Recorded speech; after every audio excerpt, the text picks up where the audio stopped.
What's up, everybody? I hope you guys are doing awesome. It is the last week here in July, and we are about to jump into August, which means Georgia football is on its way. But no, seriously, I know a lot of you are getting ready for school and just the fall, and I'm excited about it. I'm actually leaving here from Carrollton, Georgia, and heading back to Louisville toward the end of this week and getting prepped for my fall semester. So I wanted to share with you guys a couple of things. As many of you know, I spent most of my time this summer over in the UK, in England, Scotland, and Northern Ireland. Incredible trip, and mostly focused on church revitalization. I spent time with about a dozen pastors over there, just listening to them, asking questions, observing them, watching their churches grow, or how they grow their churches, and it was absolutely incredible. But I wanted to share about three things with you that I've taken away from this experience, this time, and that I'm looking forward to implement some of this wherever the Lord leads me. The first thing is a lot of the churches there are very small. And so they have either been planting a church or revitalizing a church that existed in a city. And so they're sort of just regrowing that church and spreading the gospel. One thing I learned in Scotland is that less than 6% of people that live in Scotland are Christians, which is crazy because that means that at large, Scotland is an unreached people group. That's an insane thought, insane statistic, honestly. And so Scotland needs church planters to come over there and plant churches, evangelical, healthy churches, because if you know, most of the UK is very liberal in church theology. So where I was at was with evangelical churches, spreading the gospel and really transforming cities. But they're small churches. The biggest church that I was at was probably around 50 to 60 people. But the majority of evangelical churches are smaller than 50. And so one of the ways that was super encouraging is that these churches were full of young adults. The majority of churches, in fact, all the churches that I went to were more of a historical church. So they were liturgical, very heavy on Bible and preaching, expository preaching. And but what was encouraging is that the churches were full of young adults. And what they're discovering is that Generation Z, which is the generation that is currently growing up and in college and coming out of college, they are they're looking for more of a historical church to be a part of. And I thought that was encouraging because a lot of revitalization is leaning toward, in the United States, towards a more historical church. And so that was super, super, super encouraging. I'm talking these churches were full of young adults. And another thing that they were super just heavy on is training young adults for ministry, training them both pastorally and theologically for ministry. And it was awesome to watch these pastors. I was able to spend some time with some young adults and kind of walk through their training with them. And these guys were literally these lead pastors of these churches, or these pastors, really no lead. There was typically only one pastor of every church.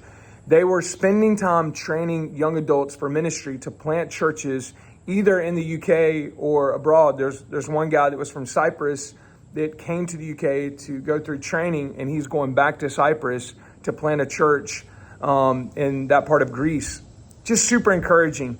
And for me, man, seeing young adults hungry for God's word, wanting training, it excites me because if the Lord continues to lead me toward revitalization, I know I would love to be close to a college, and so that I can be training theologically and training pastorally young men for ministry. I know that we have a lack of ministry pastors in America today. Our colleges and seminaries are not spitting out pastors as much as we need to. The average age of a pastor in America is 65. And so we need to curve that. And I think one way that we curve that is specifically going after young adults who have the ability to preach and to teach and to disciple and really train them and theologically and train them pastorally. And so that gets me fired up. It gets me excited. And that's another thing that I took away. Just that these guys were preaching the word, they were expositing the word Sunday after Sunday, and young adults are showing up. Maybe not as fast as we would like, but they were showing up because they were hungry and they wanted more Bible, and we're actually discovering that in America. Again, long story short, but we're discovering that Generation Z, that there are young people that are, moving toward a more historical kind of liturgical church feel. And so that's exciting because a lot of revitalization is moving toward more of a historical kind of a church environment. And so super exciting. It was incredible.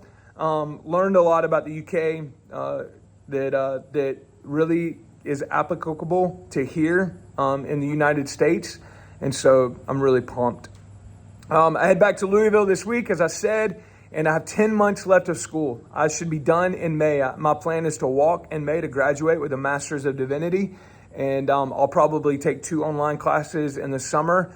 But my plan is to take 13 classes this next year and to be done with my MDiv.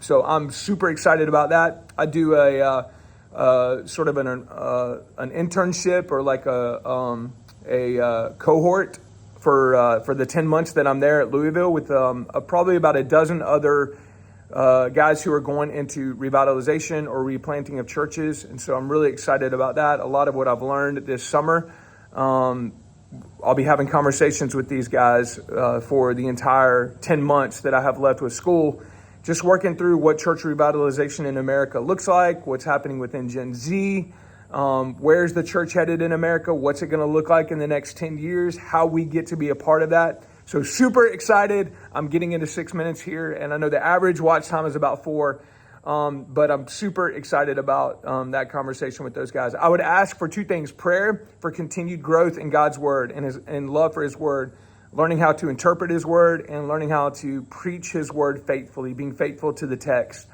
So please pray. As you know, man, that's been a journey for me. The Lord is revealing incredible things to me through his word. Please pray that I continue to grow in that and mature in that, in the word. The second thing, pray that the Lord will narrow my focus in what he is calling me to do, both location and context. So I got to be making some decisions soon. So please pray that God narrows my focus soon.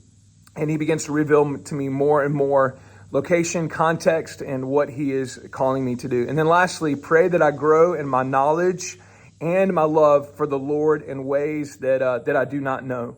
So whatever the Lord has in store for me over the next 10 months, that I would trust him and that I would grow in my knowledge and in my love for the Lord in ways that I do not know. I love you guys, and I'm thankful that you are a part of this journey. And thanks for watching these videos. Thank you for your prayer, your support. And I'll shoot you a video when I get up there and kind of get settled in the next few weeks, and kind of update you on how things are going up there in Louisville. So text me, email me, call me, whatever you want to do. But I love you guys, and I will talk to you later. Bye.